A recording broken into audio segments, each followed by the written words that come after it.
starting from the string in different situations, especially one of them when we have to start from the string in a fast motion before it. I thought that you're about to threaten the world. Oh, I look so scary.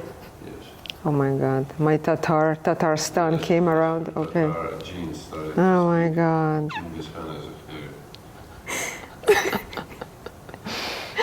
Mama, hello. Oh my God. Well, it's true though. My mother had the most frightening stare sometimes, you know, like basilisk. Anyway, okay. Okay. Hello, I'm Julia Bushkova. Today I'm going to take a look at how to start on the string, from the string or on the string when we really need it. And we need it pretty much at all times. So, to help me with this will be my wonderful student Emma. And you know, I will ask you to just play the very opening of the Polonaise that you're currently working on, which is the A major Polonaise by Wieniawski, and just the first bar, pretty much.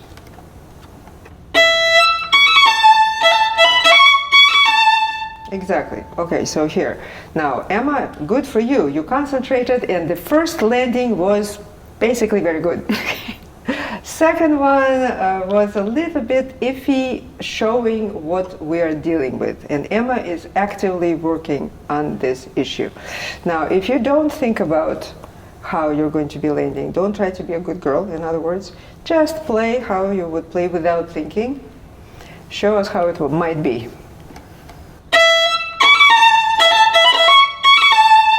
Exactly. So, in other words, when she lands,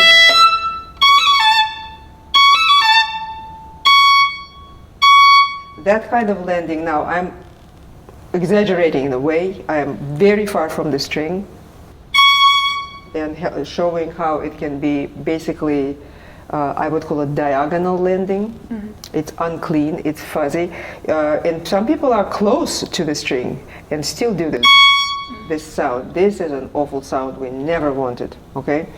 So the reasons behind this sound are several. One of them is that the hand is in the wrong position, okay?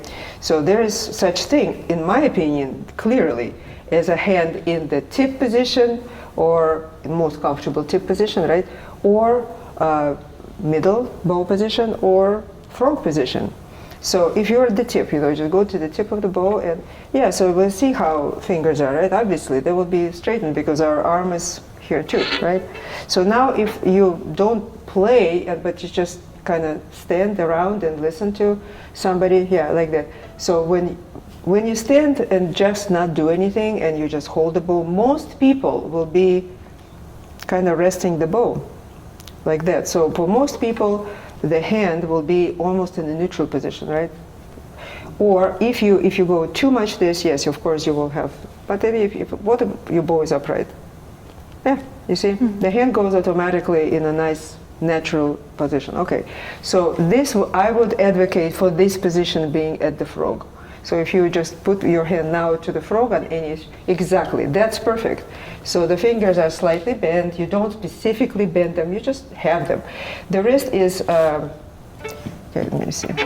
The wrist is maybe a little bit up, or, yeah, for you, yeah, I would not go for this one because this is a power position. That's what Galamin calls a power position. That's actually a good term because we will add our own weight of the hand to the weight of the bow. We don't want it at the frog usually, unless you're playing Brahms concerto in the beginning. So, but now here, just, yeah, so you will be still focusing on lifting the weight of the bow with your pinky. Okay, so that's the position. So if you kind of memorize that from several times, you just land into this simple movement and memorize it, okay? And then you're off and you can go back. Okay, and may also the bow, yep, right there. So if your bow landed, by the way, also very common thing, if the bow lands here, you want to correct the direction. So don't correct it in any way of your arm, just correct it in your hand. You will feel the pinky bending even more. Because a lot of times our pinky that is not trained to to being bent or being in natural bent shape, rather it wants to get away from the responsibility and therefore get a little bit straighter. And you see where the bow goes immediately, right? So if you caught yourself doing this, you turn it, oh, it feels even more so. Fine, you just memorize it, okay? That's number one. Number two, how to get there. You probably played some Colay exercises, right? So I have a different take on Colay. I believe that in Russia, in general, we were taught Colay differently. It wasn't even called Colay, as I said in some other video of mine.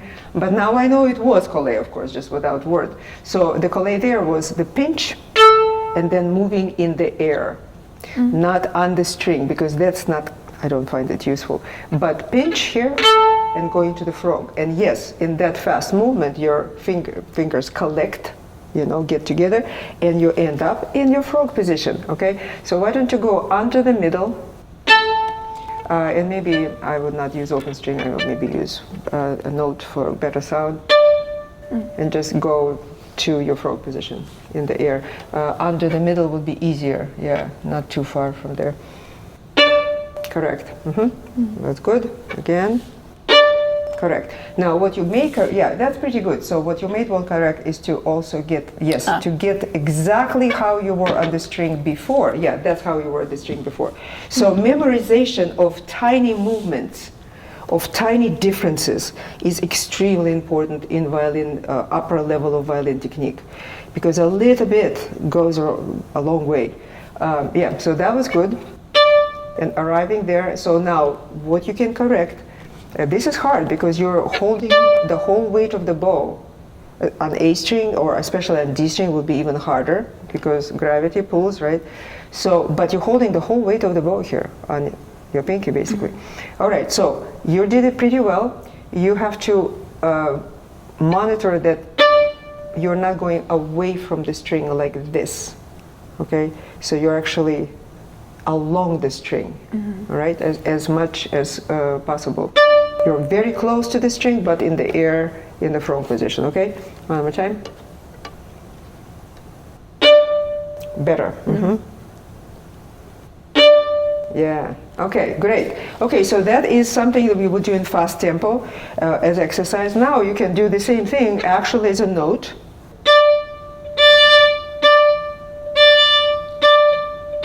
Okay, see, I'm very close to the string, so it's not off, but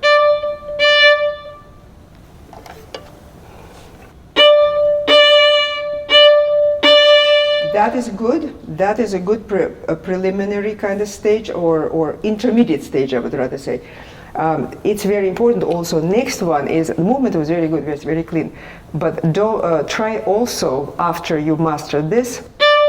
You know, right now I'm resting on the string, right? So you hold that whole weight, and I'm how close to the string, would say? Centimeter? No, less. Closer. Yeah, Millimeter. it's millimeters, couple. Okay, so one more time. Exactly. And you see, the beauty of this exercise, or the beauty of this movement, really is, if you're so close to the string, then putting it back on, you don't need to do anything. You don't need to wait on the string at all. You just play right there. You know, the same thing happens with your caprice, with your polonaise.